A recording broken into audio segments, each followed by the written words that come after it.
محرم الحرام میں کون سے اعمال سنت سے ثابت ہے اور کون سے نہیں؟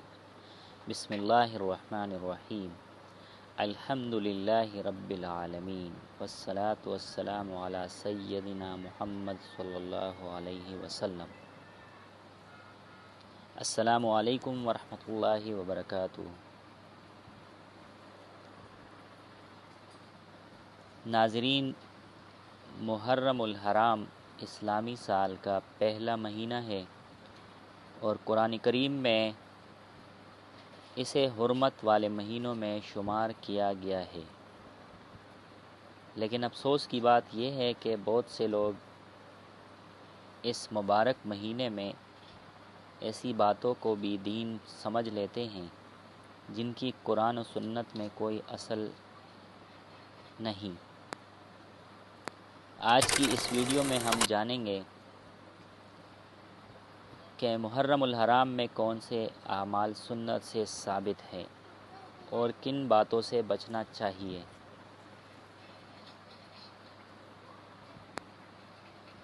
سب سے پہلے یہ جان لیجئے کہ محرم الحرام ایک بابرکت مہینہ ہے۔ رسول اللہ صلی اللہ علیہ وآلہ وسلم نے اس مہینے کے روزوں کی فضیلت بیان فرمائی اور خاص طور پر عاشورہ کے روزے کی ترغیب دی۔ سنت سے ثابت اعمال۔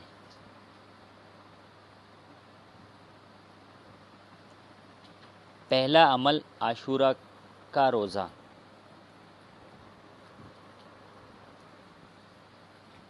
10 محرم کا روزہ رکھنا سنت ہے اور بہتر یہ ہے کہ اس کے ساتھ 9 یا 11 محرم کا بھی روزہ رکھا جائے تاکہ مسلمانوں کا طریقہ دوسروں سے الگ رہے۔ احادیث میں آیا ہے کہ عاشورہ کے روزے سے اللہ تعالیٰ گزشتہ 1 سال کی صغیرہ گناہوں کی معافی کی امید دلاتا ہے۔ دوسرا عمل کثرت سے نیک عمل۔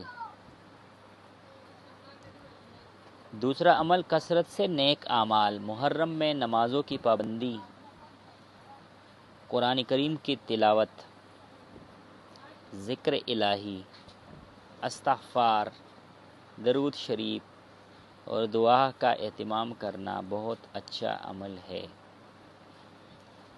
اگرچہ یہ اعمال ہر وقت پسندیدہ ہے، لیکن حرمت والے مہینوں میں ان کی اہمیت مزید بڑھ جاتی ہے۔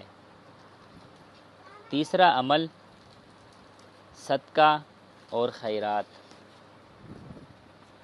ضرورت مندوں کی مدد کرنا، یتیموں اور مسکینوں کا خیال رکھنا اور اللہ کی رضا کے لیے صدقہ کرنا بھی بہترین نیکی ہے۔ کن باتوں سے بچنا چاہیے؟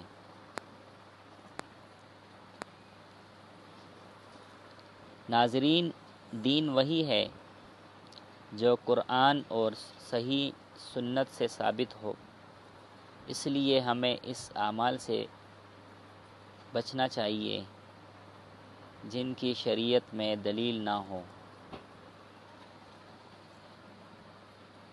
مثلاً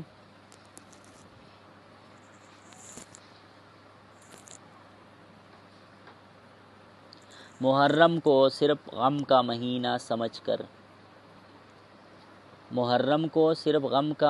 سمجھ لینا، ایسے مخصوص رسم و رواج کا اختیار کرنا جن کی شرعی بنیاد نہ ہو، آپس میں نفرت یا اختلاف پیدا کرنے والی گفتگو کرنا،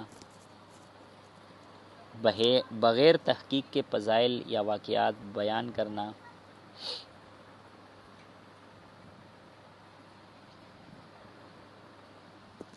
واقعہ کربلا سے کیا سبق ملتا ہے؟ حضرت امام حسین رضی اللہ تعالی عنہ کی قربانی ہمیں یہ سبق دیتی ہے کہ مسلمان حق، عدل، صبر اور اللہ پر بھروسے کو کبھی نہیں چھوڑتا۔ ہمیں ان کی سیرت سے اچھے اخلاق، ثابت قدمی اور دین سے محبت سیکھنی چاہیے۔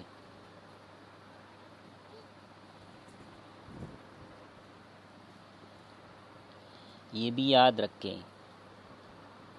کہ حضرت امام حسین رضی اللہ تعالی عنہ سے محبت ہر مسلمان کے ایمان کا حصہ ہے، لیکن اس محبت کا اظہار قرآن و سنت کے مطابق ہونا چاہیے۔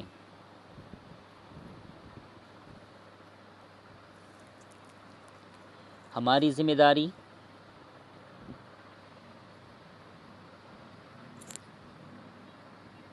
محرم الحرام میں ہمیں چاہیے کہ اپنے گناہوں سے توبہ کریں، نمازوں کی پابندی کریں، قرآن کی تلاوت کریں، عاشورہ کا روزہ رکھیں، والدین، رشتہ داروں اور پڑوسیوں کے حقوق ادا کریں، کسی مسلمان کے بارے میں نفرت یا اختلاف پھیلانے سے بچیں۔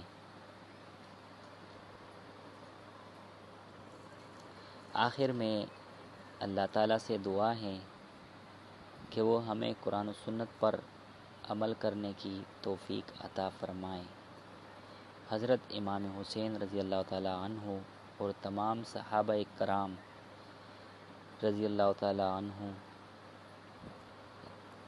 سے سچی محبت عطا فرمائے اور محرم الحرام کی برکتوں سے ہمیں بھرپور حصہ نصیب فرمائے۔ آمین یا رب العالمین۔ اگر آپ کو یہ ویڈیو پسند آئے تو اسے لائک کریں، اپنے دوستوں کے ساتھ شیئر کریں